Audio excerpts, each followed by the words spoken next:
Hello friends and welcome to another video.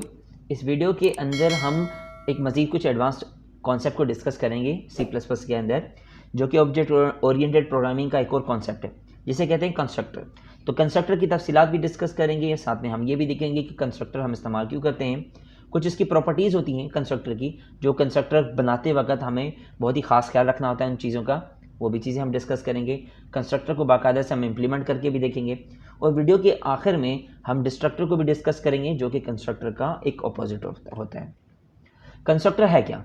Constructor भी बाकायदा से एक फंक्शन होता है जो क्लास के अंदर होता है, मगर इसकी पहचान ये है कि इसका नेम क्लास के नेम के जैसा होता है। मतलब जो क्लास का नाम होता है, आप इस फंक्शन का नाम भी वही रखेंगे। इसका मकसद क्या होता है? ये क्लास के ऑब्जेक्ट को इनिशियलाइज करने के लिए हेल्प करता है। या यूँ समझ लीजिए कि आपकी क्लास की इनिशियलाइजेशन और क्लास के अंदर जितने भी ऑब्जेक्ट्स हैं उन तमाम की मेमोरी को एलोकेट कंस्ट्रक्टर ही करता है। जब तक आप ऑब्जेक्ट नहीं बनाते, कंस्ट्रक्टर कॉल नहीं होता। तो हम ऑब्जेक्ट पहले ही क्लासेस के बनाकर देख चुके हैं।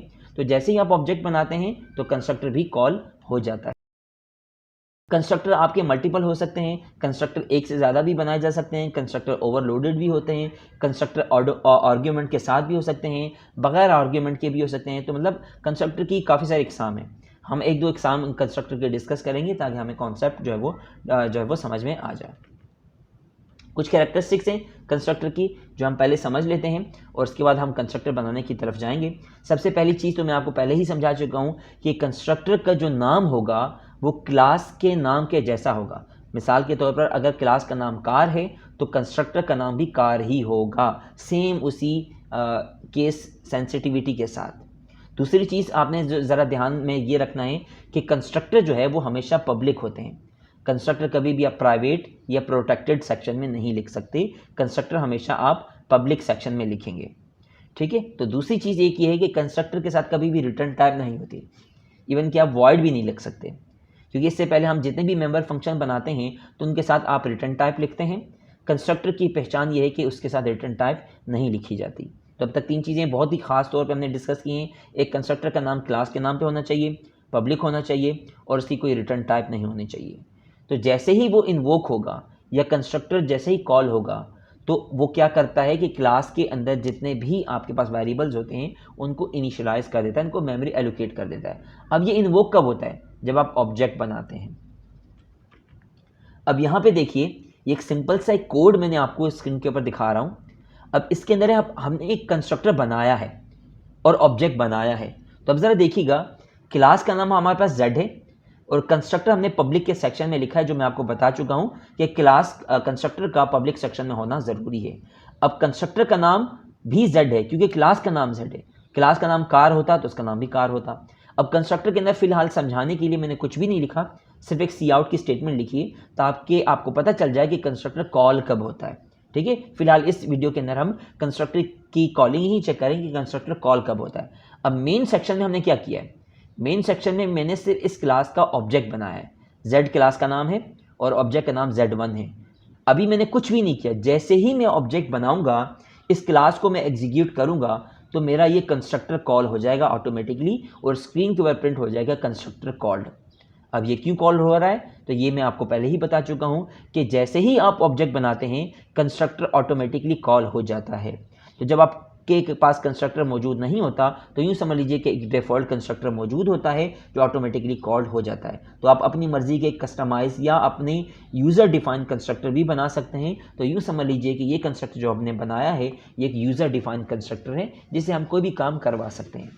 तो ये तो हमने देख लिया कि कंस्ट्रक्टर कॉल कब होता है, कंस्ट्रक्टर की पहचान क्या है और कंस्ट्रक्टर बनाते किस तरीके से। अब हम अगली स्क्रीन के अंदर अब हम ये देखने जा रहे हैं कि कंस्ट्रक्टर को हम इस्तेमाल क्यों करते हैं।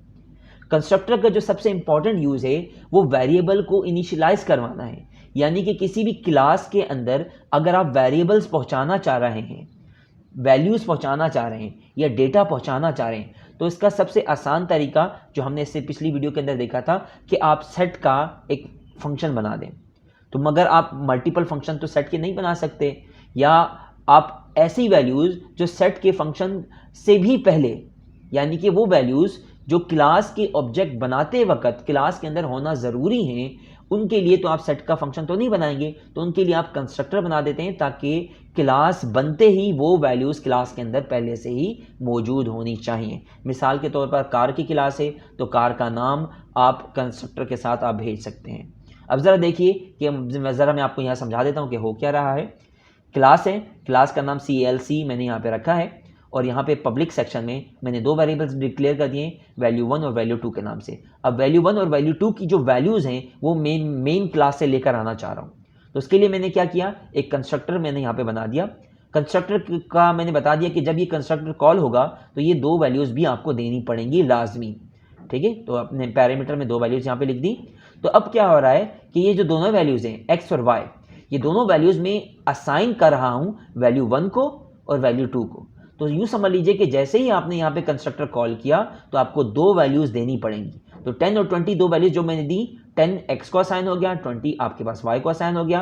तो इसी तरीके से ही ये दोनों वैल्यूज़ जो हैं आपके पास वैल्यू 1 और वैल्यू 2 के पास पहुँच गई। तो बहुत आसानी से आपने वैल्यू 10 और 20 आपने वैल्यू 1 और वैल्यू 2 तक पहुँचा दी, ठीक है। इसके बाद जैसे ही मैंने एडिशन का फंक्शन यहाँ पे मैंने कॉल किया, वैल्यू 1 और वैल्यू 2 की वैल्यूज़ क्योंकि पहुँच चुकी थी पहले से ही, तो वो आपके पास जो सॉल्यूशन है उसका स्क्रीन के ऊपर प्रिंट हो जाएगा। तो यूँ समझ लीजिए कि जब आप सेकंड ऑब्जेक्ट बनाएंगे तो सेकंड ऑब्जेक्ट बनाते वक्त आपने दूसरी वैल्यूज़ पास करनी है। तो ये चीज़ तो हम पहले से देख चुके हैं कि एक ही क्लास के आप एक से ज़्यादा ऑब्जेक्ट्स बना सकते हैं और हर ऑब्जेक्ट इंडिविजुअली मेमोरी के अंदर अलग अलग काम कर रहा होगा। तो दूसरा जो ऑब्जेक्ट मैंने बनाया, इस ऑब्जेक्ट का नाम मैंने रख दिया C2 और इसके अंदर मैंने वैल्यू 20 और 40 रख दी। यहाँ पे मेरे पास C2 के नाम से जो दूसरा ऑब्जेक्ट बनाया हुआ है इसके अंदर 20 और 40 वैल्यूज़ हैं। तो 20 की वैल्यू मेरे पास x के ज़रिए वैल्यू 1 में चली गई और 40 की जो वैल्यू है वो मेरे पास y के ज़रिए वैल्यू 2 में चली गई। तो इसी तरीके से मैंने दूसरे ऑब्जेक्ट में पहुंचा दिया। अब दूसरे ऑब्जेक्ट में जो C2 के नाम से ऑब्जेक्ट है उसमें वैल्यू 1 जो है मेरे पास वो 20 है और C2 के अंदर वैल्यू 2 जो है वो 40 है। C1 की वैल्यूज़ मैं पहले ही दे चुका था। अब C2 आप जितनी दफ़ा भी इस क्लास के अंदर इस्तेमाल करेंगे उसके अंदर वैल्यू 10 और 20 होगी और C2 के अंदर जो वैल्यू होगी वो 20 और 40 होगी। तो ये क्योंकि अलग अलग ऑब्जेक्ट्स हैं और उनके अंदर वैल्यूज़ भी अलग अलग हैं, तो जब आप इनके फंक्शन कॉल करेंगे तो इनका रिजल्ट भी अलग अलग प्रिंट होगा। तो इस तरीके से हमने देखा कि किस तरीके से आप कंस्ट्रक्टर बनाकर अपनी वैल्यूज़ क्लास के अंदर इनिशियलाइज करवा सकते हैं। तो अब ये एग्जाम्पल मैं आपको सिर्फ और सिर्फ क्लास की दिखा रहा हूँ जिसमें मैंने एक से ज़्यादा कंस्ट्रक्टर बनाए। तो कंस्ट्रक्टर ओवरलोडेड भी हो सकते हैं। ओवरलोडेड का मतलब ये है कि आपके पास कंस्ट्रक्टर तो सेम होगा मगर इसके अंदर वेरिएबल्स डिफरेंट हो सकते हैं। यहाँ पे देखिए पहले कंस्ट्रक्टर में मेरे पास सिर्फ दो वेरिएबल्स हैं एक्स एंड वाई और दूसरे कंस्ट्रक्टर में मेरे पास तीन वेरिएबल्स हैं एक्स वाई एंड जेड। अब इसका फ़ायदा क्या होगा? फ़ायदा ये होगा जब भी आप इस क्लास का ऑब्जेक्ट बनाएंगे, अगर आप दो क्लास वाला कंस्ट्रक्टर आप इस्तेमाल करना चाह रहे हैं तो आप सिर्फ दो वैल्यूज़ आप पास करेंगे। अगर आप तीन का ऑब्जेक्ट बनाना चाह रहे हैं तो आप तीन की वैल्यूज़ यहाँ पे पास करेंगे। तो यहाँ पे आप समझ लीजिए कि आप इसको भी परफॉर्म करके इसका मेन फंक्शन आप खुद से ही बना के देख लीजिएगा तो आपको ये अच्छे तरीके से आइडिया हो जाएगा कि जब आप ये वाला क्लास का ऑब्जेक्ट बनाएंगे तो दो वैल्यूज़ देनी पड़ेंगी। जब आप तीन आप पास करना चाहेंगे तो आपको ये वाली वैल्यूज़ देनी पड़ेंगी। तो इन तीन के लिए आप एक अलग फंक्शन भी आप इस्तेमाल कर सकते हैं। वैल्यू 3 के नाम से आप एक अलग फंक्शन भी बना सकते हैं। तो यहाँ पे हमने देखा कि किस तरीके से कंस्ट्रक्टर ओवरलोडेड हो सकते हैं, यानी कि एक से ज़्यादा कंस्ट्रक्टर भी आपके क्लास में मौजूद हो सकते हैं। एक से ज़्यादा बनाने के लिए आपको चेंजेस क्या करनी होती हैं? पैरामीटर्स में चेंजेस करनी पड़ती हैं कि पैरामीटर्स या तो एक से ज़्यादा होने चाहिए या उनकी डेटा टाइप चेंज होनी चाहिए। अब आखिरी समझते हैं डिस्ट्रक्टर को। डिस्ट्रक्टर कंस्ट्रक्टर का ऑपोजिट है। डिस्ट्रक्टर यूँ समझ लीजिए कि क्लास को डी एलोकेट करने के लिए इस्तेमाल किया जाता है, यानी कि आप अपनी क्लास जब आप मेमोरी से ख़त्म करना चाहते हैं तो डिस्ट्रक्टर जो है वो आप इस्तेमाल कर सकते हैं। डिस्ट्रक्टर कॉल कब होता है? डिस्ट्रक्टर या तो ऑटोमेटिकली कॉल होता है या आप खुद से जो है वो यहाँ पे अपना डिस्ट्रक्टर लिख सकते हैं। डिस्ट्रक्टर वैसे तो कॉल तो ऑटोमेटिकली होता है मगर आप डिस्ट्रक्टर के अंदर अगर आप कुछ अलग से करवाना चाह रहे हैं तो आप वो भी यहाँ पे लिख सकते हैं। मिसाल के तौर पर ये मेरा डिस्ट्रक्टर है। डिस्ट्रक्टर की पहचान ये है कि इसके साथ टिल्ड का सिंबल लगता है और इसका नाम और क्लास का नाम सेम होता है। डिस्ट्रक्टर के अंदर अगर आप कोई स्पेशल काम करवाना चाह रहे हैं कि जैसे ही क्लास ख़त्म हो तो वो कुछ कर दे। मिसाल के तौर पर आपने एक मेन्यू बनाया, जैसे ही आप चाह रहे हैं कि मेन्यू क्लोज हो तो कुछ आपका परफॉर्म हो जाए, तो वो सारे काम डिस्ट्रक्टर में आप लिख देंगे कि जैसे ही आपके पास वो क्लास ख़त्म हो तो कुछ स्क्रीन के ऊपर परफॉर्म हो जाए। डिस्ट्रक्टर कॉल कब होता है? डिस्ट्रक्टर कॉल तब होता है जब उस क्लास का ऑब्जेक्ट ख़त्म होने वाला होता है। अब ज़रा देखिए मेरे पास यहाँ पे मैंने दो ऑब्जेक्ट बनाए हैं और मैं आपको बता देता हूँ कि इसका कंस्ट्रक्टर और डिस्ट्रक्टर कॉल कब हो रहा है। पहला मेरे पास क्लास है Z1 बनाया। अब ये इसका कंस्ट्रक्टर इसी जगह पे कॉल हो जाएगा। अब इसका डिस्ट्रक्टर कॉल कब होगा? जब इसके ऑब्जेक्ट के ख़त्म होने की बारी आएगी। और इसका ऑब्जेक्ट ख़त्म कब होगा? जैसे ही आपका मेन फंक्शन एंड होगा। क्योंकि ये मेन फंक्शन के अंदर मौजूद है, तो ये आपका जैसे ही मेन फंक्शन एंड होगा तो डिस्ट्रक्टर कॉल हो जाएगा क्लास 1 का।